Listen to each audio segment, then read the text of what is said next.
D, Community Enhancement Department update, Mr. Cohen.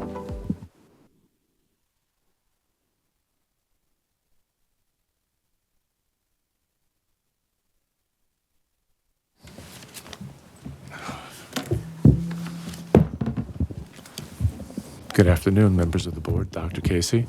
I'm only part of the Community Enhancement Department. I'm here with Rich Billings leading my right, Jessica Sagra, Nick Fike are also going to be presenting some items today, and I'd be remiss if I didn't make sure you introduce yourselves to the department's community liaison officer, Sarah Vieta, over there. Slide, there we go. This is my one big slide. Just want to remind you of what the department really does. Again, we increase the value, quality, desirability, and attractiveness of Chesterfield County. The majority of the presentation is on housing, but before we get to that, Rich has several slides to talk about our public improvements that we make in the county. Thank you, Dan. So as Dan mentioned, the majority of the presentation is going to focus on housing, but I just did want to begin with a couple of our other key mission areas. Probably one of the ones that may not get the attention that most do, but I think is really important, is our community cleanups. Since 2019, we've partnered with our neighborhoods and supported 35 community cleanups, removing over 300 tons of debris and bulk waste. And while that number is kind of impressive, I think the actual real value of the community cleanups lies somewhere else. Even though a lot of our residents live in neighborhoods, one of the things they often tell us is they feel like they don't know their neighbors very well. These community cleanups give them an opportunity to come together and work toward a goal, and it shows them that they can accomplish good things, and that's going to be key to the county going forward to make sure that people feel like they're empowered and they can actually make a difference in their neighborhoods. These pictures here, I'm sure if Mr. Holland was here, he would recognize right away. They're from the wonderful Dale District. This was actually from a cleanup that we did in Meadowdale in spring of this year. One of the other community improvements that we spend a lot of effort on is streetlights. Since 2021, we've installed over 50 streetlights in existing residential neighborhoods. Program's kind of expanding a little bit. We're also working very closely with CDOT for the pedestrian improvement programs that are going on to make sure that there are streetlights in appropriate areas, especially at pedestrian crossings on those projects. We also this year started a project with our General Services Division to begin replacement of the LED, or begin replacement of existing streetlights and converting them to LEDs. That's approximately 4,000 streetlights that are going to have to get converted. We're planning on doing that over a 5-year period. Well, when we're done, we're going to see, the county will see approximately $400,000 worth in energy savings. Could I just? Yes, ma'am. So, is this similar, or is this in conjunction with Dominion, the ones that you're talking about converting? Because I know that I was just speaking with Brander Mill about, so this is the same thing? Okay. Yes, Okay. ma'am. Almost all of the streetlights in the county actually belong to the utilities. They're on the county's Yeah. account. We pay the bill, but they're all owned by the utility. Okay, yeah. I had a Brander Mill person that identified ones that weren't working, so to make your job easier. Yes, ma'am. We're also working too on the project along Genito on changing up some of the streetlights out there as well. So probably one of the ways we're best known is for code enforcement. And with that, we want to ensure the health, safety, and welfare of the residents through county code enforcement. It's a core mission for community enhancement. We address almost 4,000 code violations annually and help collect over 5,000 vehicle and business licenses. So I put these two images that are up here. I picked these on purpose. Mr. Engel, I'm sure this looks familiar to you. But I put them up here because, like I said, I think they give an example of a couple things. This is about addressing accumulations of trash. This is probably one of the more impactful code violations that we can address. This one I picked in particular because it's a very clear example of unsanitary conditions that we take seriously and we just shouldn't have in Chesterfield County. We act on these as quickly as we can. It's also an example of a troubling increase in enforcement in commercial properties, especially in apartment complexes. Trash cleanups in apartment complexes multiplies the scale and scope of what we have to do beyond anything we've had to deal with before, and it consumes a lot of resources to be able to do that. The third thing is to be able to do those things, community enhancement doesn't do it alone. We have to work with a lot of partners to get it done. In this particular example here, if it wasn't for the help we got from our police department and also through contractors that work with the county and the actual trash hauler out there themselves, I don't think we would have been able to do what needed to be done at that complex.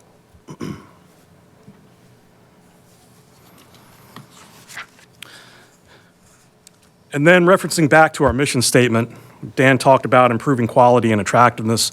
We recognize that we have to spend limited resources where they will make the most impact. In the case of our public improvements, our focus is on our gateways and our major thoroughfares. While VDOT has primary responsibility for right-of-ways and medians, in places where the county has elected to enhance the appearance with supplemental plantings, we have to enter into an agreement with VDOT to actually maintain those areas after they're planted. Inside our department, that falls to our Keep Chesterfield Beautiful team. And while their mission started with a very tight focus on litter pickup, over the past few years, the scope has expanded to include a lot of this landscaping work. So these pictures up here, there are three. The two across the top are actually a spot on Hull Street at the intersection of Tanbark. That was an example of a place where there had been plantings in the past, and through attrition, either through disease, age, or getting run over by vehicles, a lot of the plants were gone. They were damaged pretty severely. So we worked with a contractor to actually replant that area. We're hoping we've got something in there that's a little hardier and will help enhance the appearance at the entrance to the subdivisions. The bottom picture there is actually the intersection of Midlothian Turnpike and Courthouse Road. And I included that because it's an example of one of our land use permits that's in a service district. So Dr. Miller, Ms. Schneider, as you all are aware, we have several service districts in the county along Midlothian Turnpike. They were established starting in 2009 with the purpose of improving the appearance of the median along the Midlothian corridor. We coordinate with the Midlothian Business Alliance to manage the contract with the vendor who carries out most of the landscaping. But even with these responsibilities, the core pickup of litter remains. Our Keep Chesterfield Beautiful team removes over 150 tons annually of litter from the county. The amount of litter never gets smaller, and we've increased our focus areas to make sure we're hitting important areas for the county, like the bus stops along Midlothian and Route 1. But in addition to the members of Keep Chesterfield Beautiful, we also work very closely with our sheriff's workforce and a number of volunteers who give very generously of their time to address the never-ending problem of litter. So that concludes my slides for this presentation, and Jess and Nick will talk to you all about housing.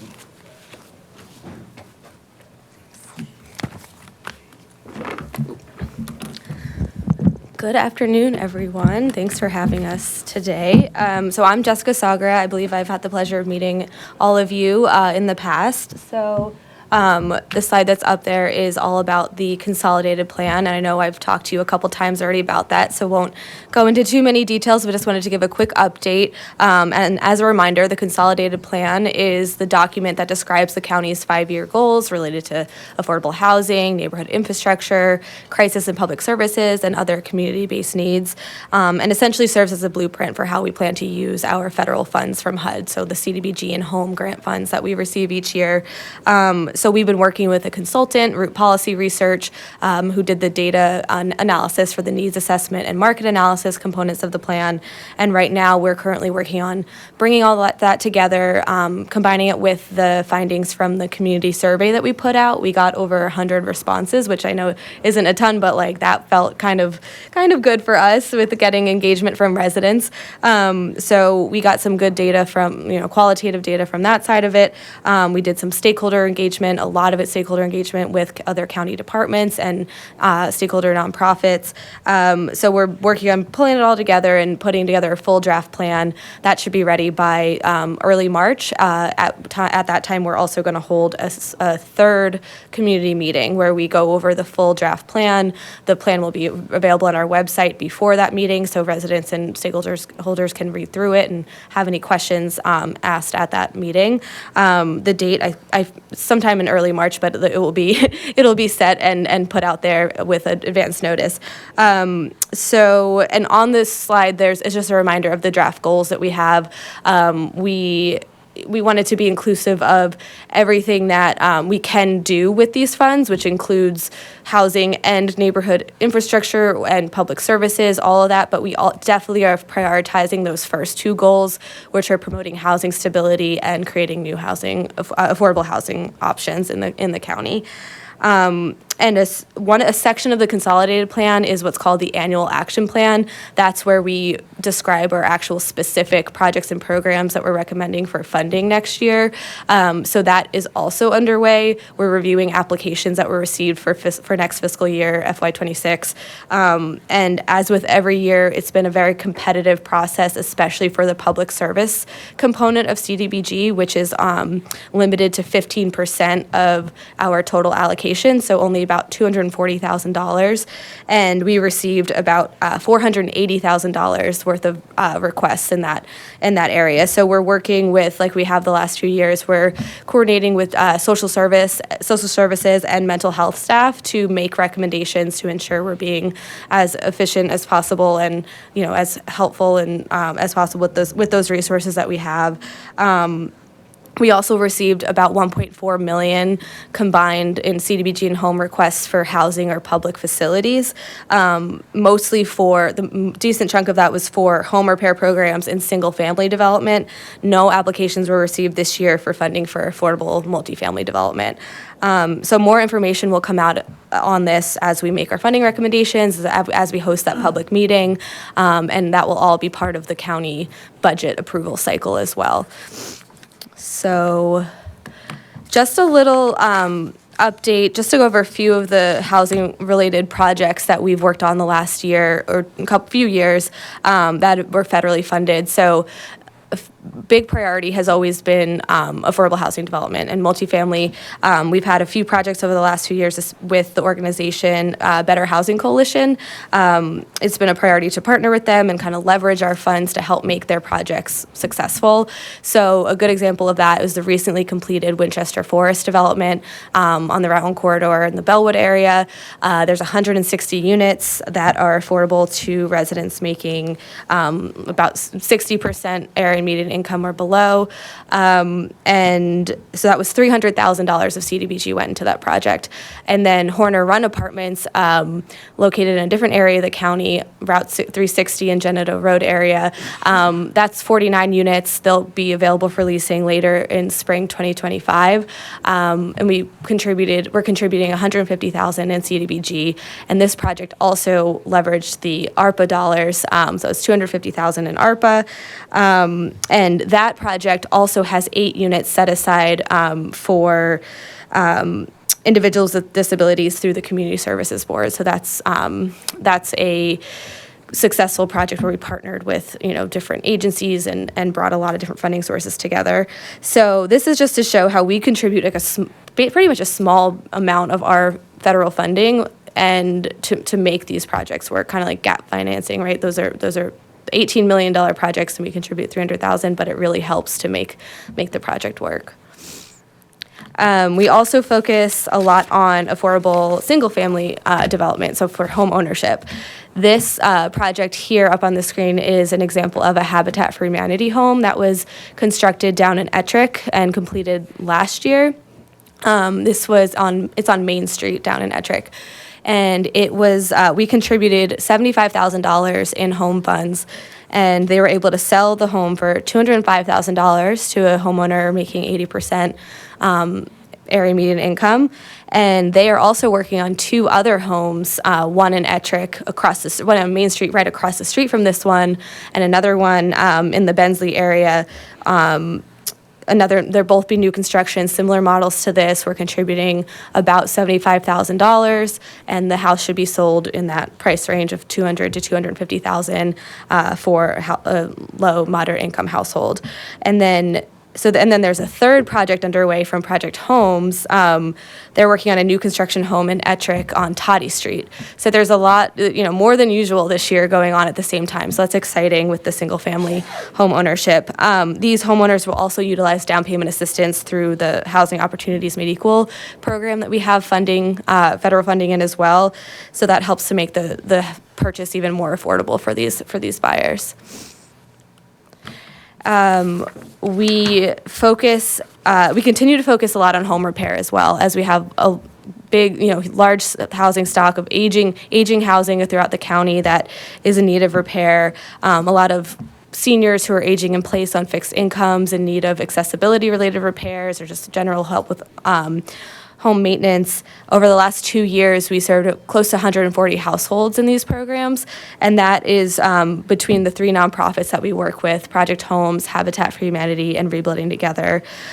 So we continue to put a lot of our CDBG and home funding into home repair based on the demand and that. So that's going to continue into the future. And we did look back at those last 2 years of households served, and over half were seniors, getting close to like 3/4 of the beneficiaries were seniors. So it just goes to show that population is definitely in need of these services.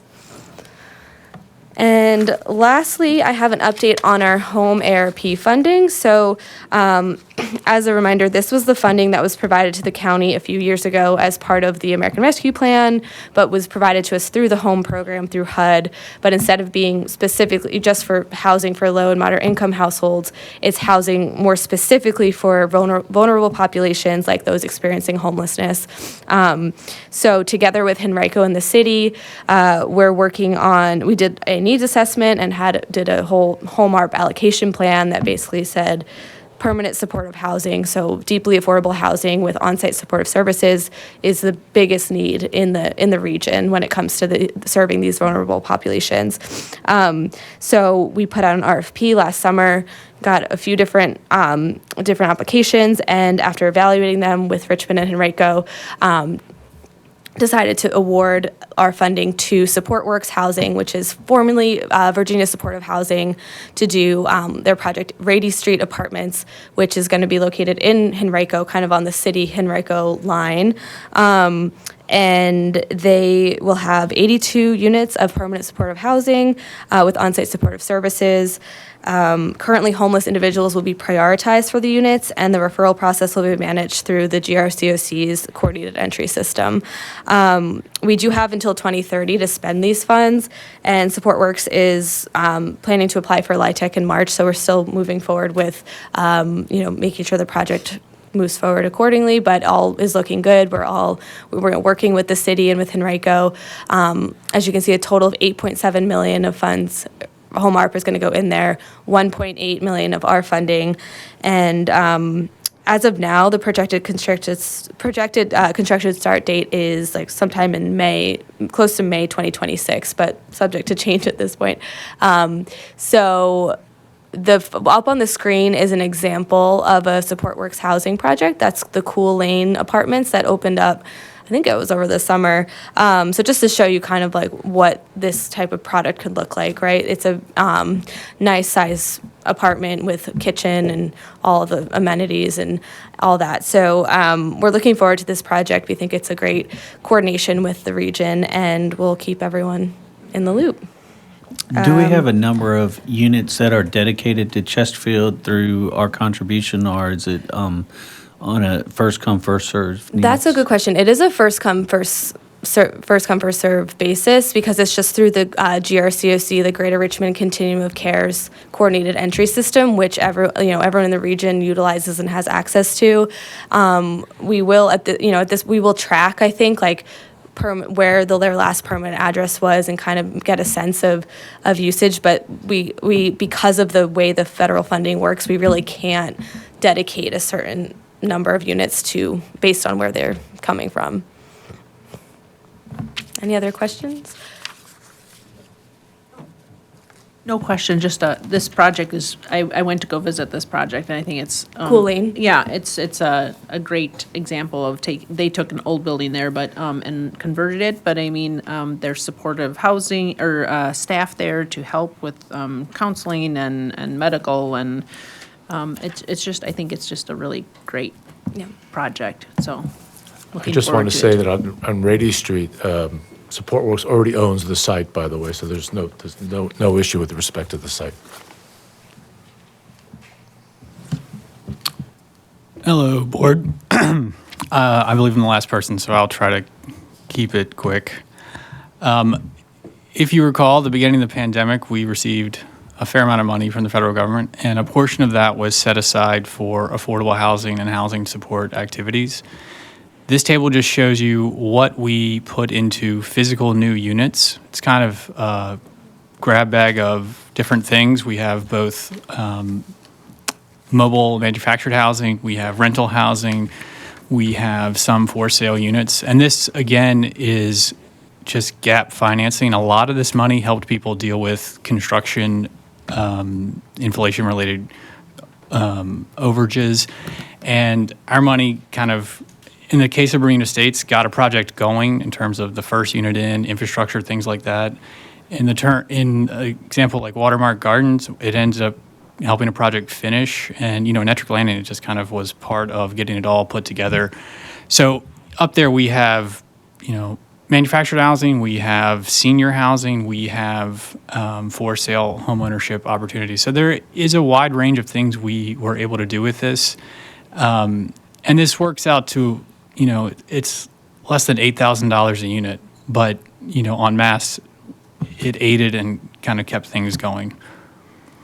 Our most involved project as far as like our involvement has been at Ettrick Landing. This was the site of the Ettrick Annex School that was cleared by the county, donated to Maggie Walker Community Land Trust, and in conjunction with the concerned citizens of Ettrick, worked through a process to come to a consensus around a vision for a 10-unit subdivision there.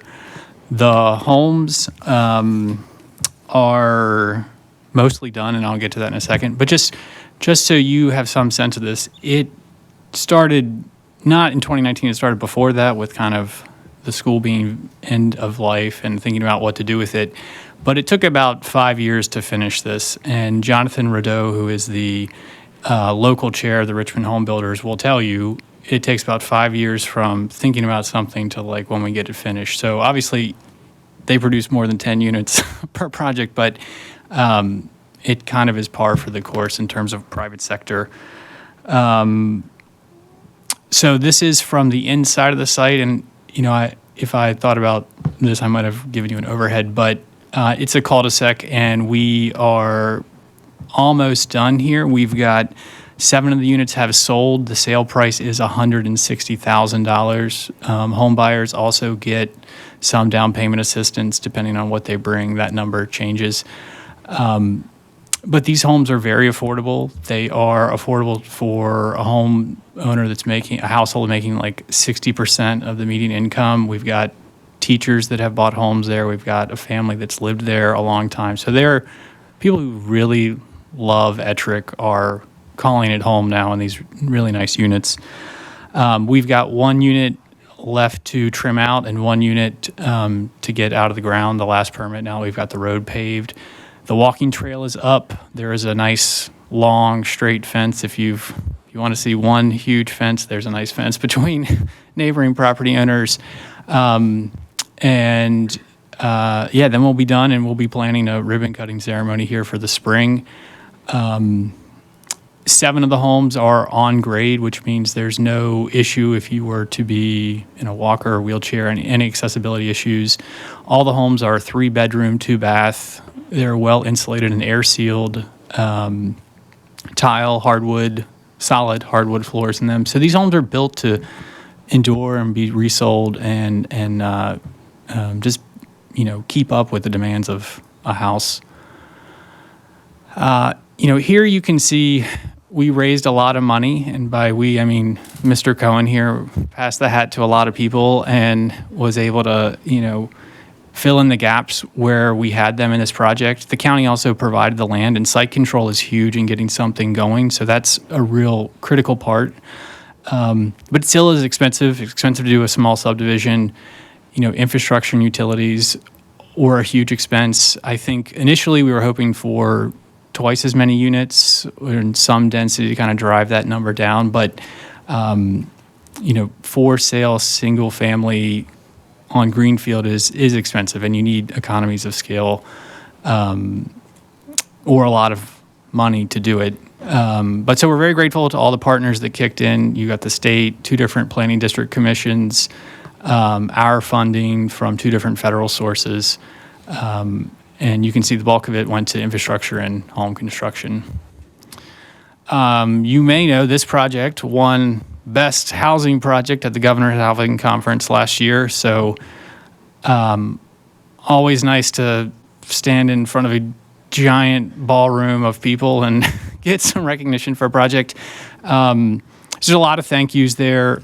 Mr. Carroll, especially, thank you for just staying with it and keeping people on the page. And our partners at Maggie Walker and Project Homes who built the homes, the county's planning staff. I mean, we filed permits and somehow things weren't platted, so people went back and did them manually to just get us started, and on and on. And especially Nancy Ross of Concerned Citizens of Ettrick. She is unlike anybody I've ever met, and just incredible in being a person we can talk to and can talk to our community and then talk back from the community to us and help us hear things. And having someone like that, I cannot tell you, it is such a critical part, because we then know, hey, this is what they've talked about. This is what, we have said. We have someone to talk back and forth with. It's not a scattering of folks. So she is helping us do other things in Ettrick, so we're really, I can't praise her enough.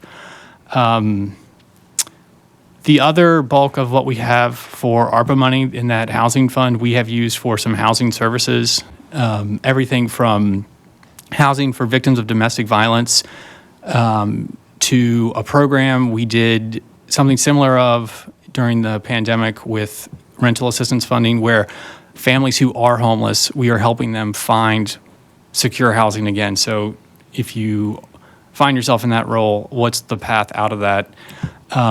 To eviction diversion, which in a kind of just collapsing it is single parent households with children who need a month or 2 months of rent to kind of keep from being evicted. And then we also fund the housing resource line, which is a centralized point for all the myriad housing programs and funding sources and all kinds of stuff that exist. We have a lot of people that are calling just because rents have gone up faster than incomes, and they are looking desperately for places. So another one of our programs won an award at the Governor's Housing Conference. They only give out 5. It's not like one of those things where everybody with their own category gets something. And this is that Bringing Families Home program. So I don't expect this to happen next year or probably ever in my life, but it was nice to be part of some good programs. And we'll take questions. And again, thank you for all your support with the projects that we've been able to do. Board members, any questions or comments? I just went to go visit Housing Families First, and they have such an amazing thing going on over there. It's very similar to the layout of the women's shelter that I worked in Illinois. I love how it's more of a family feel for food, and there's the supportive services there, and it's just awesome. And then all the other things that they're doing outside of that as well.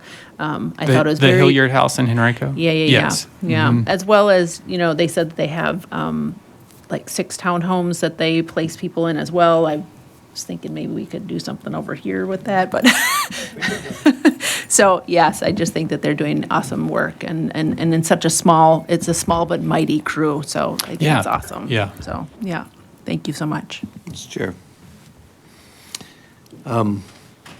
You're right, Nancy Ross is an amazing lady. And the Concerned Citizens of Ettrick, that whole group, which I'm a part of, now have some new members, which are actually people who have moved into Ettrick Landing, have now joined the group.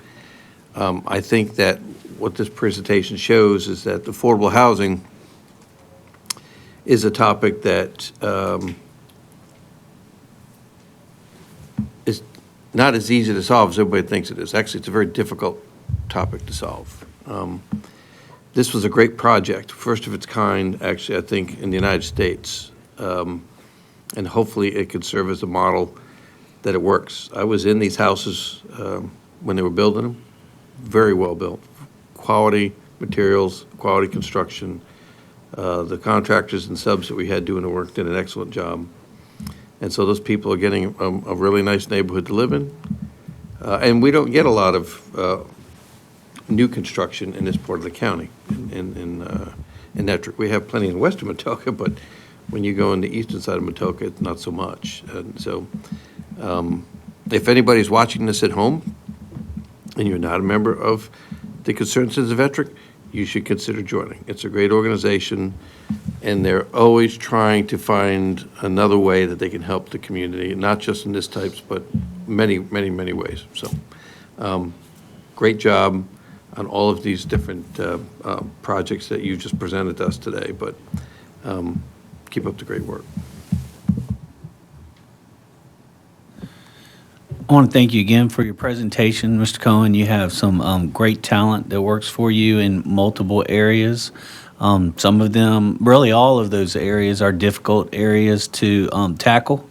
I know Rich is out there on the front lines every day. I know you are on the housing side as well, and I just want to, again, thank your department for all of the work it does for our citizens to have a better community. Thank you.